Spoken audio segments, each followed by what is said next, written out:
আসসালামু আলাইকুম। আন্তর্জাতিক সর্বশেষ আপডেট সংবাদে আপনাকে স্বাগতম। শুরুতেই জানিয়ে দেব সংবাদ শিরোনাম। রাতারাতি পাল্টে যাচ্ছে মধ্যপ্রাচ্যের দৃশ্যপট। ইহুদিবাদী ইসরায়েলের বিরুদ্ধে কঠোর ব্যবস্থা নেওয়ার আহ্বান জানাচ্ছে ইহুদি সম্প্রদায়। জানিয়ে দেব বেপরোয়া নেতানিয়াহু যুদ্ধ ছড়িয়ে দিচ্ছে গোটা মধ্যপ্রাচ্যে, পরিস্থিতি ভয়ঙ্কর। এদিকে যুক্তরাষ্ট্রের তৈরি বোমা দিয়ে নাসারুল্লাহকে হত্যা করা হয় স্বীকারোক্তি সিনেটরের। সর্বশেষ জানিয়ে দেব অস্ট্রেলিয়ায় হিজবুল্লাহর পক্ষে বিক্ষোভকারীদের দেশ ছাড়া করার হুঁশিয়ারি। এতক্ষণ শুনছিলেন সংবাদ শিরোনাম, এবারে বিস্তারিত। ইসরায়েলের বিরুদ্ধে এবার কঠোর ব্যবস্থা নিতে আহ্বান জানাচ্ছে ইহুদিবাদীরা। রাতারাতি পাল্টে গেল মধ্যপ্রাচ্যের সব হিসাব নিকাশ। লেবাননের বৈরুতে প্রতিরোধ যোদ্ধাদের সদর দপ্তরে লক্ষ্য করে হামলা চালানোর হামলায় ওই অঞ্চলে ব্যাপক উত্তেজনা দেখা দিয়েছে। শুক্রবার এই হামলায় নিহত হয় প্রতিরোধ যোদ্ধাদের প্রধান হাসান নাসরুল্লাহ।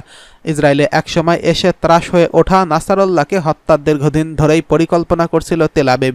জাতিসংঘের সাধারণ পরিষদের অধিবেশন ঘিরে পুরো বিশ্বে নজর যখন যুক্তরাষ্ট্রের দিকে, তখন এই হামলা চালায় ইহুদি রাষ্ট্রটি।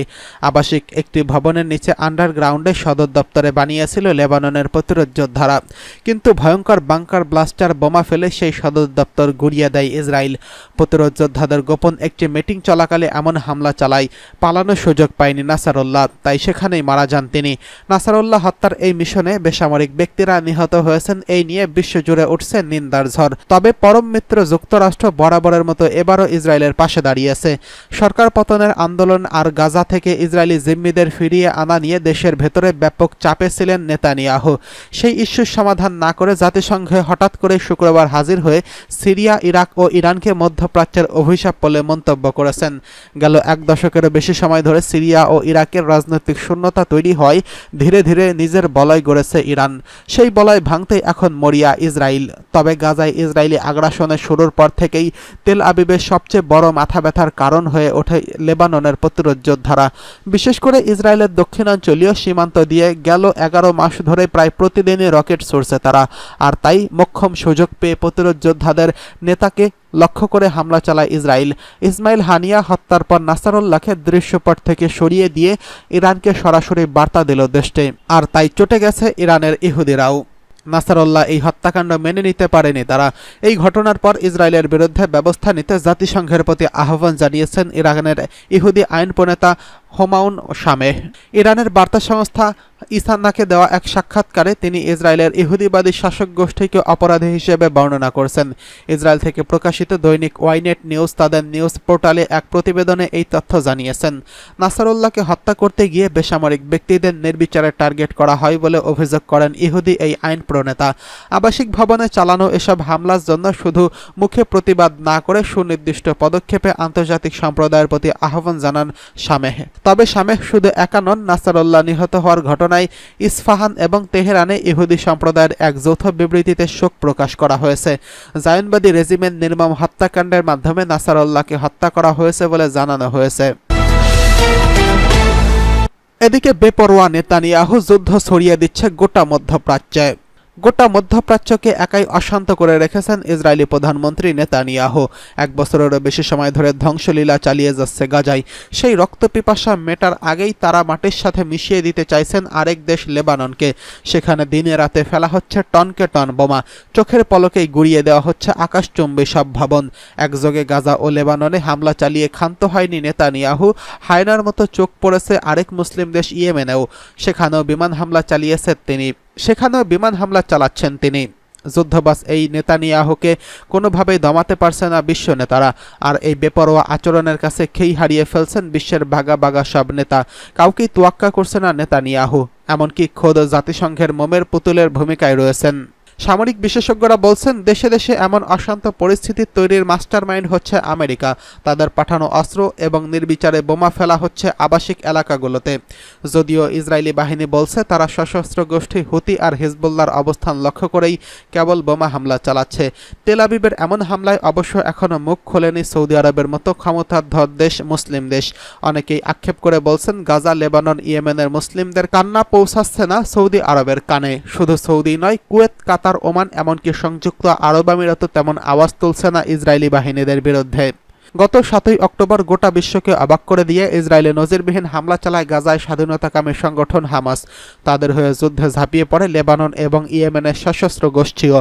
সেই থেকে শুরু হয় ইসরায়েলি তাণ্ডব। সময়ের সাথে সাথে বাড়ছে যুদ্ধের পরিধি। চেয়ে চেয়ে দেখা ছাড়া আর কিছু করার বাকি নেই। অবশ্য দায় এড়াতে নামমাত্র বিবৃতি দিয়ে নিন্দা জানিয়েছে এরদোয়ান সহ অন্যান্য বিশ্ব নেতারা। এদিকে যুক্তরাষ্ট্রে তৈরি বোমা দিয়ে নাসারুল্লাহকে হত্যা করা হয় স্বীকারোক্তি সিনেটরের। লেবাননের রাজধানী বৈরুতে ইসরায়েলি হামলায় হিজবুল্লাহর প্রধান হাসান নাসরুল্লাহ নিহত হয়েছেন।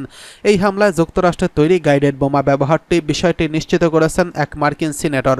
রবিবার মার্কিন সিনেটর মার্ক কেলি এই বিষয়ে মন্তব্য করেছেন। গত শুক্রবার রাতে বৈরুতের দক্ষিণাঞ্চলে ইসরায়েলের বিমান হামলায় নাসারুল্লাহ নিহত হয়। প্রায় 3 দশক ধরে তিনি শিয়াপন্থী সশস্ত্র সংগঠন এবং রাজনৈতিক দল হিজবুল্লাহর নেতৃত্ব দিয়ে আসছিলেন। মার্কিন senator armed services airlines sub কমিটির চেয়ারম্যান মার্ক কেলি এক সাক্ষাৎকারে বলেন, ইসরায়েল এই হামলায় যুক্তরাষ্ট্রের তৈরি 2000 পাউন্ড ওজনের মার্ক 84 সিরিজের গাইডেড বোমা ব্যবহার করছে। এটি অত্যন্ত কার্যকারী এবং একটি লক্ষ্যভেদী অস্ত্র হিসেবে পরিচিত। এই প্রথম কোনো মার্কিন কর্মকর্তা প্রকাশ্যে স্বীকার করলেন যে নাসারুল্লাহর উপর হামলায় যুক্তরাষ্ট্রে সরবরাহ করা অস্ত্র ব্যবহার করা হয়েছে। মার্ক কেলি আরও বলেন, যুক্তরাষ্ট্রের পক্ষ থেকে ইসরায়েলকে সরবরাহ করা এই গাইডেড অস্ত্রের ব্যবহার তারা আরও বাড়তে দেখছেন। এসব অস্ত্র অত্যন্ত সুনির্দিষ্ট লক্ষ্যবস্তুতে আঘাত হানতে সক্ষম। ইসরায়েলি সামরিক বাহিনী গত শনিবার আনুষ্ঠানিকভাবে জানায় তারা বৈরুতের দক্ষিণ শহরতলিতে হিজবুল্লাহর কেন্দ্রীয় কমান্ডার সদর দপ্তরে হামলা চালিয়েছে, নাসারুল্লাহকে হত্যা করেছে। তবে কী ধরনের অস্ত্র ব্যবহার হয়েছে সেই বিষয়ে ইসরায়েলি সামরিক বাহিনী কোনো মন্তব্য করতে অস্বীকৃতি জানিয়েছেন। এদিকে অস্ট্রেলিয়ায় হিজবুল্লাহর পক্ষে বিক্ষোভকারীদের দেশ ছাড়া করার হুঁশিয়ারি। গত শুক্রবার বৈরুতে ইরান সমর্থিত লেবাননের সশস্ত্র গোষ্ঠী হিজবুল্লাহর প্রধান হাসান নাসরুল্লাহকে বোমা হামলা চালিয়ে হত্যা করেছে ইসরায়েলি বাহিনী। এর জেরে অস্ট্রেলিয়ার সিডনি ও মেলবোর্নে বিক্ষোভ হয়েছে। সংবাদ মাধ্যমের প্রতিবেদনে বলা হয়েছে, হাজারো বিক্ষোভকারী নাসরুল্লাহ নিহতের ঘটনায় বিক্ষোভে নামেন সিডনি ও মেলবোর্ন। তারা লেবাননের পক্ষে ইসরায়েলি হামলার বিরুদ্ধে বিক্ষোভ প্রকাশ করেন। প্রতিবেদনে বলা হয়, কিছু বিক্ষোভকারী ফিলিস্তিনি, লেবানন এবং হিজবুল্লাহর পতাকা হাতে নিয়ে বিক্ষোভ করেন। অনেককে সেই সময় কাঁদতেও দেখা গেছে। এমন ঘটনার পর রবিবার কড়া বার্তা দিয়েছেন অস্ট্রেলিয়ার স্বরাষ্ট্রমন্ত্রী টনি বার্ক। তিনি বিক্ষোভে অংশগ্রহণকারীদের ভিসা বাতিল করার হুঁশিয়ারি দিয়েছেন।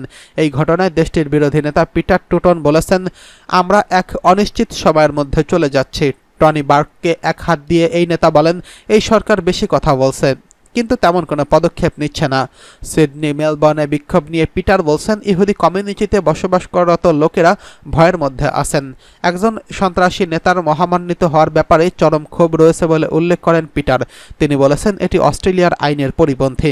হিজবুল্লাহ, হামাস এবং অন্যান্যদের যারা মহামান্বিত করছে, সরকার এখনও তাদের গ্রেফতার বা ভিসা বাতিল করছে না কেন বলে প্রশ্ন তুলছেন পিটার।